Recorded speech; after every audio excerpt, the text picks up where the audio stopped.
ஆசீர்வாதம் என்பதின் உண்மையான அர்த்தம் என்ன? பிரியமானவர்களே, எப்போதும் ஆண்டவர் நம்மோடும் நாம் ஆண்டவரோடும் ஒரு இணைந்த உறவே, இணைப்பே நமக்கு ஆசீர்வாதம் ஆகும். துக்கத்திலும் நஷ்டத்திலும் கண்ணீர் வாழ்க்கையிலும் மகிழ்ச்சியான வாழ்க்கையிலும் இயேசுவோடு நாம் நிலைத்திருக்கும் ஒரு அனுபவமே இனிமையானது. அதைத்தான் பவுல் சொல்கிறார், எல்லாவற்றையும் குப்பையும் நஷ்டமுமாய் எண்ணுகிறேன், கிறிஸ்து எனக்கு ஜீவன், சாவு எனக்கு ஆதாயம் என்கிறார். பூமிக்குரிய ஆசீர்வாதத்துக்கு ஒரு அருமையான தேவன் கொடுத்த வாக்குத்தத்தம், முதலாவது அவருடைய சித்தத்தை செய்தால் நமக்கு தேவை எதுவோ அவைகளை அவரே தருவார். மன ரம்மியம் ஆசீர்வாதம் என்பது நம்முடைய அனுதின உறவு ஐக்கியம் தேவனோடு எப்படி இருக்கிறது என்பதை பொறுத்தது.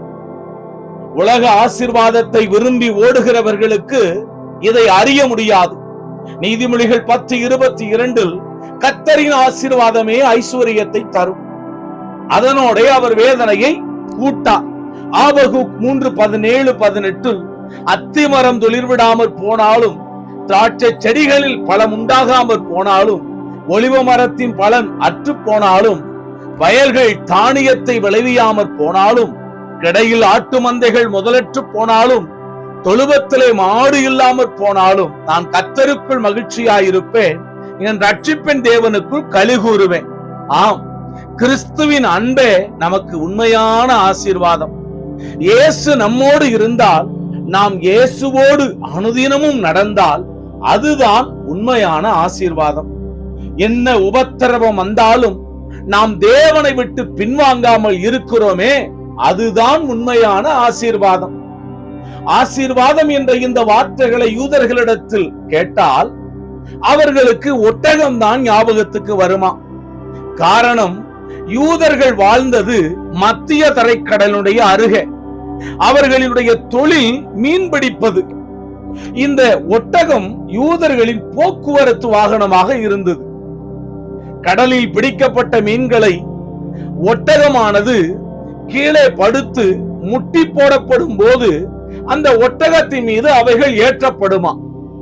அப்படி ஒட்டகத்தின் மேல் ஏற்றப்பட்ட மீன்கள் சரியான சமயத்தில் இறக்கப்பட வேண்டும்.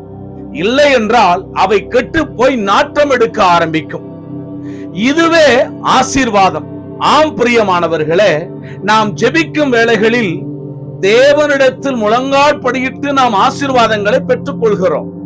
அப்படி பெற்றுக்கொண்டதை மற்ற இடத்திலே இறக்கி வைக்கவில்லை என்றால், தேவனிடத்தில் நாம் பெற்றுக்கொண்ட ரட்சிப்பு, அவருடைய வார்த்தை, தாளந்துகள், பூமிக்குரிய ஆசீர்வாதங்கள், இவை எல்லாம் நாம் மட்டுமே வைத்துக் கொள்வோம் என்றால் அவை கெட்டுப்போன ஆசீர்வாதமாக மாறிவிடும்.